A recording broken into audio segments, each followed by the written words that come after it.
Uh, Good afternoon, everyone.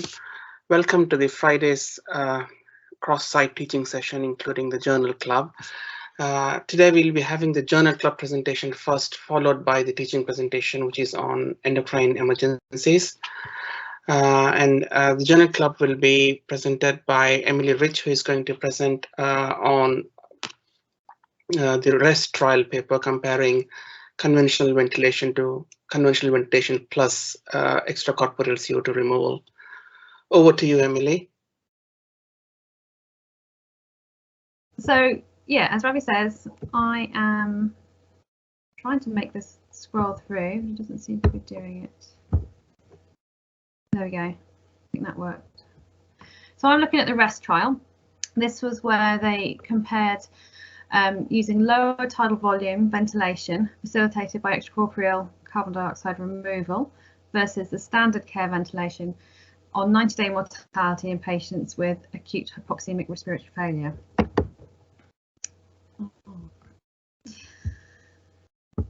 Now, I would describe myself as a bear of little brains sometimes, and I find a title like that very difficult to take in and comprehend. So forgive if this seems patronising, but I basically colour-coded the different parts of what this trial was looking at. So it's lower tidal volume ventilation facilitated by CO2 removal compared to the standard day ventilation and looking at 90-day mortality in patients obviously with acute hypoxic respiratory failure. Now this was published in JAMA in 2021, and I just wanted to say now that all the data collection for this was pre-COVID. So background that this trial has come out from, obviously acute hypoxic respiratory failure is a leading cause for ICU admission. We are the ventilatory support specialists, and obviously there's a significant mortality and morbidity that comes along with an ICU admission from respiratory failure.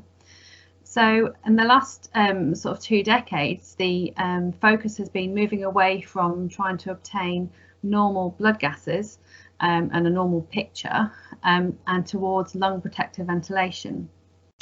And this was all sort of from the ARDS network trial. And so now what we have is lung protective ventilation, where we aim for a 6 ml per kilogram tidal volume of predicted body weight, not actual body weight. And we try and aim for plateau pressures below 30 centimetres of water. Now, what they were postulating was if we reduce the lung volumes even further, we will end up obviously with an increasing PaCO2, and which will obviously lead to respiratory acidosis.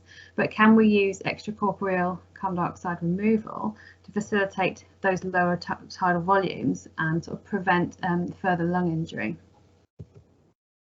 So this was the objective of the REST trial, was to determine whether lower tidal volume ventilation facilitated by extracorporeal CO2 removal compared with standard care decreased the 90-day mortality in patients with acute hypoxic respiratory failure. This is what they were looking at. So their methods, this was a big multi-centre, randomised, allocation concealed, open label, pragmatic clinical trial. It was run mainly, it was run by the Northern Ireland Clinical Trials Unit. It was multi-centre, it was over 50 centres in the UK. It was randomised, so the patients recruited were randomised to which arm of the trial they were in. It was allocation concealed, which is another way of saying it was blinded as to which arm of the trial they'd be allocated to. But it was open label and pragmatic, as in you can't blind someone to having a big cannula stuck in the neck. So the patients and the clinicians knew which arm of the trial they would be in. And by meaning it's a pragmatic trial, is the clinicians were able to treat the patient as they would normally in all other respects, whether they were put on neuromuscular blockers, whether they could be prone or not, or all of the ITU care-based things was left up to the clinicians treating the patients. So this was their inclusion and exclusion criteria. The inclusion criteria were quite straightforward. Patients over 16 years old had an acute and potentially reversible cause for moderate to severe hypoxemic failure. And the onset of this hypoxemia was less than 48 hours of duration. And when they're talking about moderate severe, they're talking about their PF ratios of less than 150 millimetres of mercury. The other inclusion criteria was the patient had to have been intubated and ventilated, and that they were being ventilated with more than 5 centimetre sort of PEEP. Now, the exclusion criteria, this is what they wrote in their in the paper, but when you look through to the actual the box that I'll show you later, there was a massive amount of exclusion criteria, but these are the kind of the broader ones that they quoted to start with. So mechanical ventilation for more than 7 days, any contraindication to systemic heparin. This is an extracorporeal circuit, they don't want them to clot on it. Any untreated PE, pneumothorax, pleural effusion, or any hypoxia that could be explained fully by left ventricular failure or fluid overload. So the intervention arm, okay, was patients were to receive extracorporeal CO2 removal.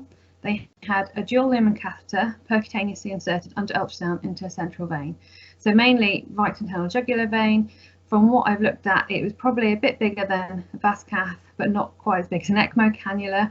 I know there's a few ECMO people out there. Please contradict me and correct me if I'm wrong. They then run on a circuit that's anticoagulated with heparin. And the ones they were using were vena-venous CO2 removal. There are other permutations of that where we can have 2 venous catheters, you can have venous arterial, but this is what they were using, was vena-venous CO2 removal. The tidal volumes that the patients were ventilated with were incrementally decreased, and they were aiming for about 3 mL per kilo of predicted body weight.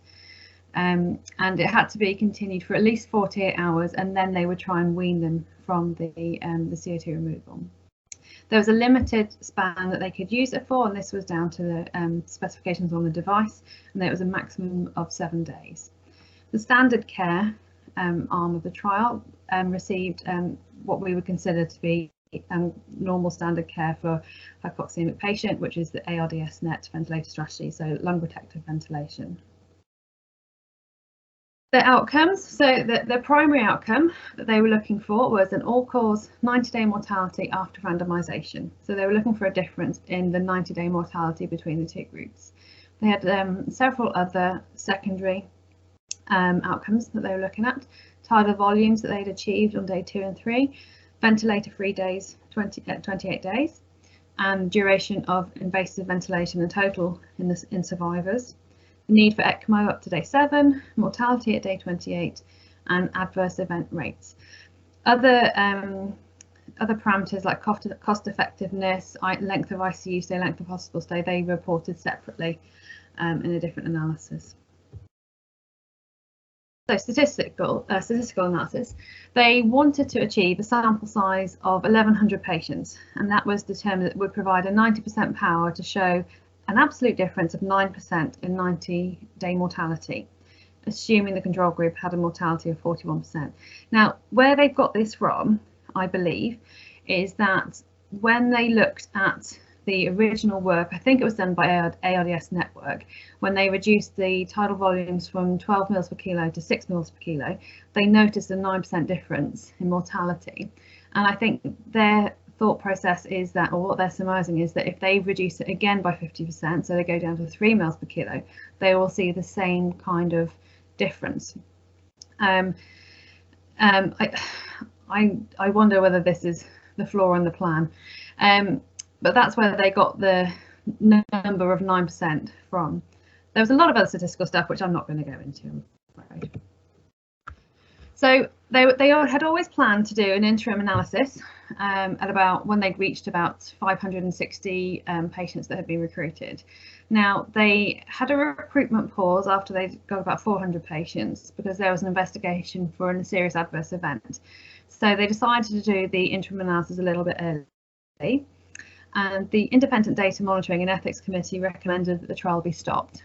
Basically, they felt that even with optimistic assumptions, it was unlikely to demonstrate any significant benefit, and subsequent it was unfeasible to continue the trial. So they basically just stopped it in its tracks. It did happen to be around about December 2019, so it would have been interesting to see what had happened afterwards if they'd carried on.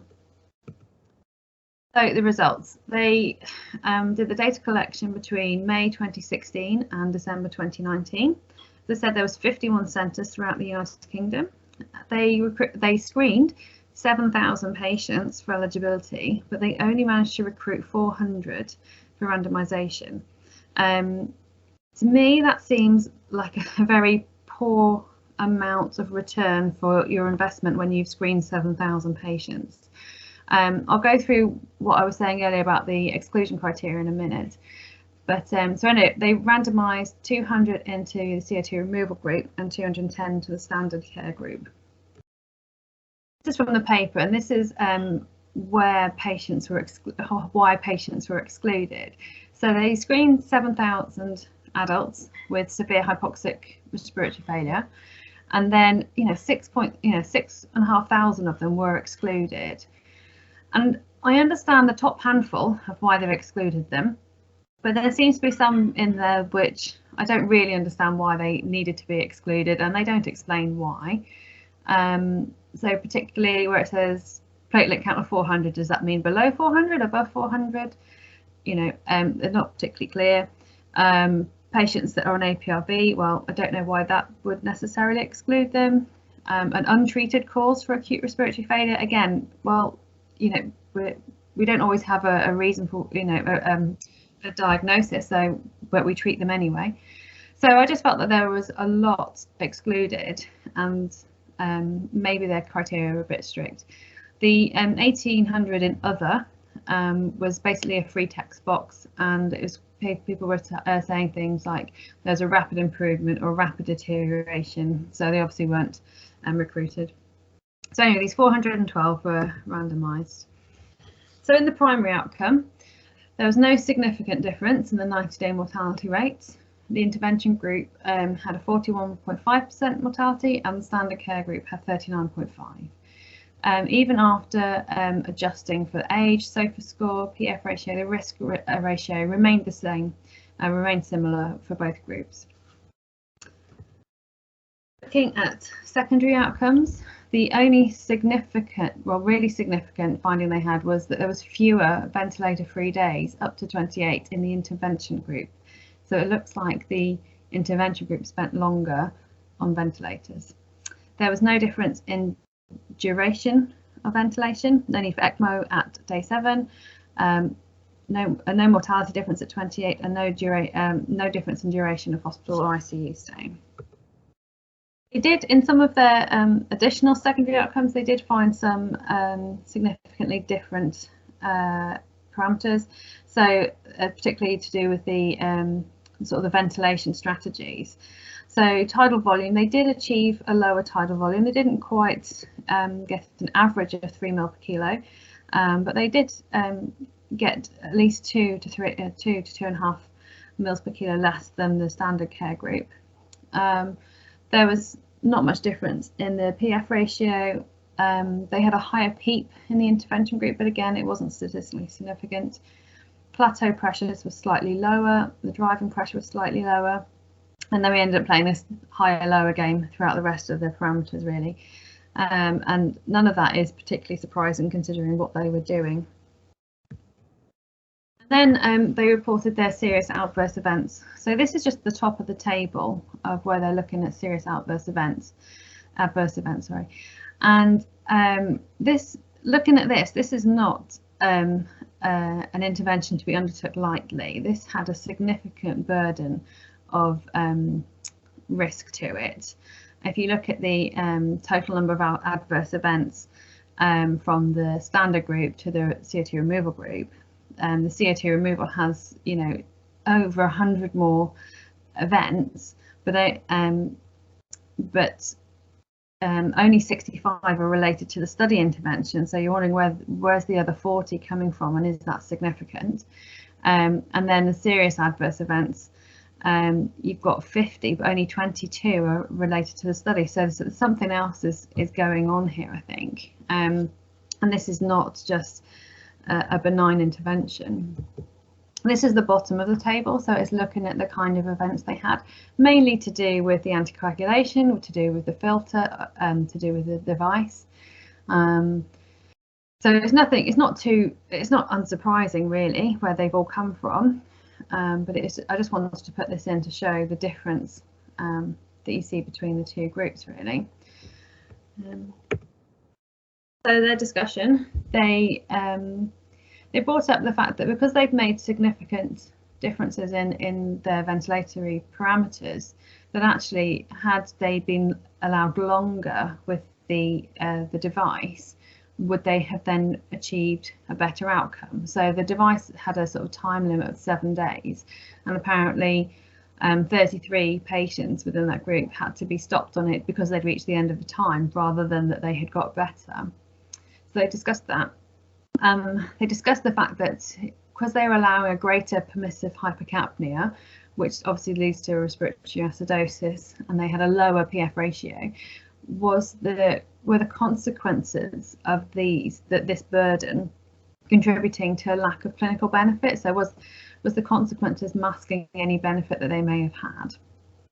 There was also, because they were so tight in their criteria of who they were going to enroll in the study, would a different subgroup of patients have benefited, and would it be worth looking at some different subgroups to see how we could show some improvement in them? So they discussed all of that. These are the limitations of the study that they themselves declared. Firstly, that only 6% of screened patients enrolled. Therefore, it's very difficult to be able, if they had found anything significant and that would have made a difference to the outcome, how can you roll that out, generalize it? You know, how can you make that applicable to more people when you've had such a tight group of people you've proved this in? 17 patients that had been randomized into the intervention group didn't receive the intervention. They don't explain why, but again, that dilutes the effect the intervention could have had. This wasn't being done in any particular specialist centre. These were general adult ICUs, and so they're saying the naivety of the sites to the intervention and the device being used. They did try to discount the first 2 patients that were recruited within each site and sort of analysed the data with and without them to see if there was any bias from not being familiar with the kit or the way it works. But they didn't find anything. They didn't find that, but they did acknowledge that there's naivety of people's familiarity with it. So as I said earlier, this was a pragmatic trial, so other aspects of the patient's care was really determined by the treating clinician, so whether they had neuromuscular blocking, whether they were prone, all those other kind of ITU treatments that we would do were just, weren't protocolized by the trial. The trial was underpowered and they had to terminate it before the sample size was achieved. So whether or not they had been allowed to reach their full sample size to achieve that power is, we don't know. But if, they couldn't carry on with the ethics, and as we say, the intervention wasn't without risk. And then performance bias, because this trial couldn't be blinded, was there any element of performance bias? That you can't account for that, you don't know, but there was no other way around that really. So the conclusions that they came up with were patients require mechanical ventilation for respiratory failure, lower tidal volumes facilitated by CO2 removal compared to standard care did not result in a reduction in mortality at 90 days. And as I just said, however, due to the termination of the study, it may be underpowered to detect a clinically significant outcome. So my impression of this trial, I think it was possibly overambitious in its concept and in its expectation, just because we've seen before where halving the tidal volume resulted in a certain outcome. Is there a limit that you can reach in reducing tidal volume before you stop losing that benefit? I thought it was well designed, it was pragmatic, but I think possibly the exclusion criteria were too broad and just so many people weren't able to be included, and so it did, I think they would have struggled to present this as a generalised outcome. They were demonstrating statistically significant data, but it wasn't translating into clinical benefits. So I think more work needed to be done, obviously, in finding out why is that not, what's going on, why is that not translating. The intervention was not without considerable risk. at the end of the day, we are talking about potentially life-saving interventions, and a certain amount of risk is deemed acceptable, but this this isn't without risk. And so should this be something that is pursued in specialist centres? Glenfield obviously is our ECMO specialist centre. Would a specialist centre be able to include more people because there's more familiarity, and should it be pursued like that? So that was basically my thoughts on the paper. Thank you for your time. Questions, comments, discussions? Thank you, Emily, for that excellent presentation. I think Hakeem wants to say something. Sure. Hi, Emily. Thank you very much for that presentation. This trial, actually, I'm very familiar with this trial because it straddles a very interesting period for me, because I was involved in, whilst I was training in ECMO, I was involved in sort of discussions about starting the trial in a different centre. And then by the time I became a consultant, then they were looking for centres. So I kind of followed the journey of this trial from start to end. And actually, as a consultant, I rescued quite a few patients off equal-CO2 and ECMO. And actually, as an ECMO practitioner, we as a group could read the problems with the device before it came to fruition. So there were some aims. I think that there is a sound scientific background to this, which has actually been confirmed by other studies. So one thing to say very clearly is that it's very difficult to do studies in ECMO. Very, very difficult to do studies that involve extracorporeal circulation, and just see equal CO2 as ECMO. I mean, it is, to be honest, ECMO just all you do is reducing the flows. The biggest study we have so far, a well-designed randomized control trial, the earliest study, took 6 years to recruit 300 and something patients in very, very well-managed centers. So that just underlines how difficult it is.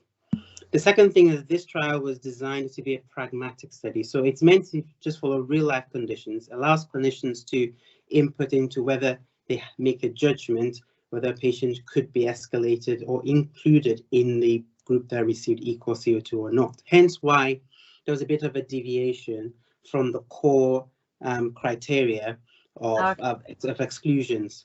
So clinicians were allowed to make their judgment, to look at a patient. You know what you see at the end of the bed. You look at a patient in the bed and think, this guy is not a great candidate.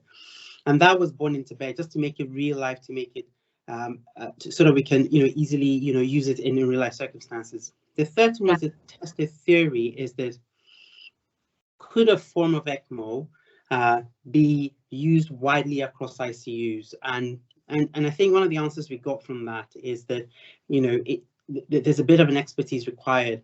I'll be honest with you, quite a few patients who are rescued off equal CO2 were rescued because the local team didn't have a lot of knowledge of dealing with the nuances of managing the circuit and how it interfaces with the patient. And so it is important to highlight that fact that I think we still need to concentrate expertise in high volume centers. Interestingly, in the last 6 weeks, the German ECMO network published their data. And in Germany, any ICU can put someone in ECMO, and their outcomes were poor. They're poorer than the benchmark. And that was for COVID-19, by the way. But I think it's been seen by a lot of people in the ECMO world that it just underlines and underscores the need for ECMO to be centralized in high big volume centers. In the UK, our outcomes are better. And we exemplify that practice of doing ECMO in high volume centers.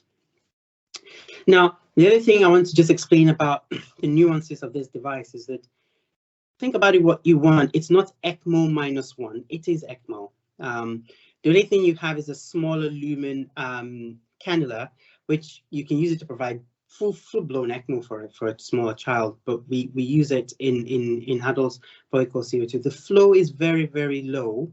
So instead of 3, 4, 5 liters per minute that we get in adults, the range here is between 500 to 1.5 liters per minute. But that has consequences. One consequence is that it's low flow, meaning your anticoagulation requirement is high. Sometimes on ECMO, we switch off the heparin. We can do that confidently because with turbulence, You will have clots at junctions, but generally you will have good flow through your circuit. We can run circuits on trauma patients without any heparin. You can't make you can't do that with equal CO2 because a low flow circuit, it would clot off, and quite a lot of centers experience that.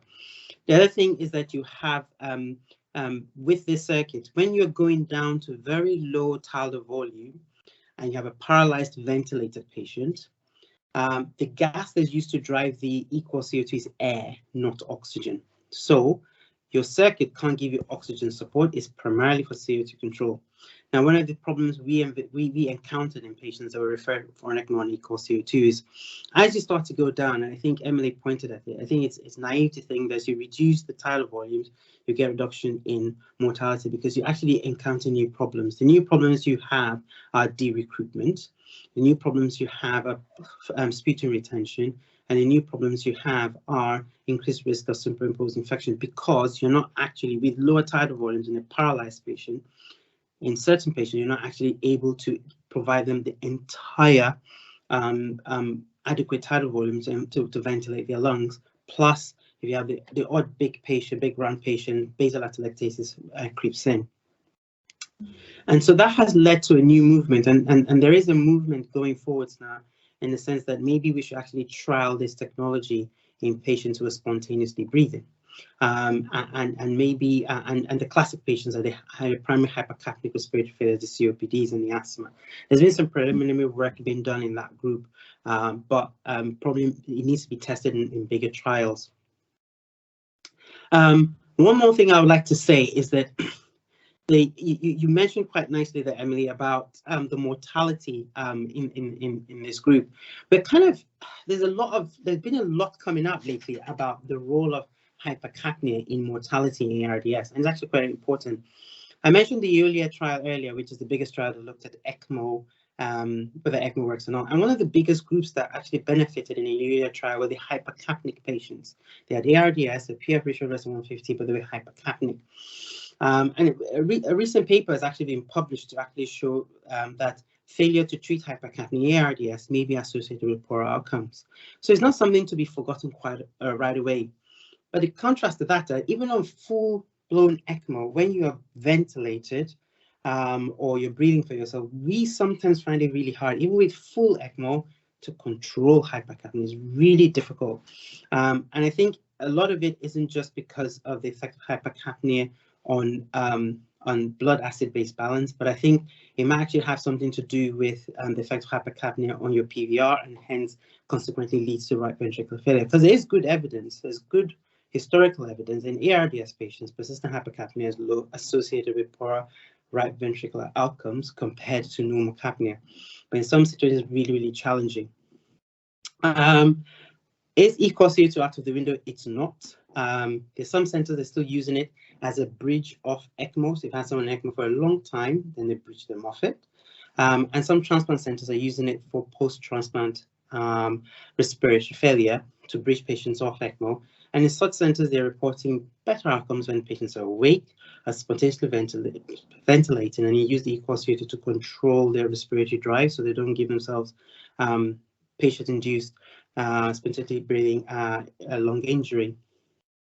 So yeah, I agree. It's an interesting paper, but I think it's about design. And I think one of the problems with extracorporeal trials and exploratory studies is it's actually quite difficult to design these studies pragmatically and then power them appropriately to get meaningful results. And hence, quite a lot we have to merge things together. But thanks, Emily. No, thank you, Hakeem. That's really useful. Hakeem has actually answered all my doubts without even me asking any of them. He answered them better than I could. One of my main question was, I mean, is 3 mils per kg predicted body weight is not too low? And that, to me, well, this was my thought. Like, you can't just go down to nothing. I totally agree. I think it was too low. Yeah, I think it was too low. I mean, one of the theories that's being proposed is have a PEEP strategy with the patient's an appropriate PEEP strategy with the patient breathing on top of it. For the patients who have some degree of tidal volume to do that. But as you can imagine, there are significant challenges with achieving that. I was at critical care reviews just before the pandemic hit. That's the one in January before the pandemic started, and it had a big argument. How do you control high respiratory drive in patients on ECMO? And these are patients on ECMO with full support, but they still have high respiratory drive. And I think a part of it is central because I think the CO2 control has lost its auto-regulation. So the normal things that would suppress CO2 in you and me in a sick ARDS patient are not that easy. It is difficult. And I think, well, to be honest, they wanted to test the theory. And I think it's shown that, probably it was quite naive to think that would work. Okay. I think Sam wanted to say something. Sam, your hand's up. Thanks, Emily, for this lovely presentation. I'll be much quicker and simpler than what Hakeem explained to us, all the facts about the research. But this is a very good study, actually. I've read this a few times, and I think we discussed it more than once now in the Journal Club. It's quite interesting, and I like these kind of trials that time and time prove that aiming for non-physiological parameters in intensive care is not the way forward.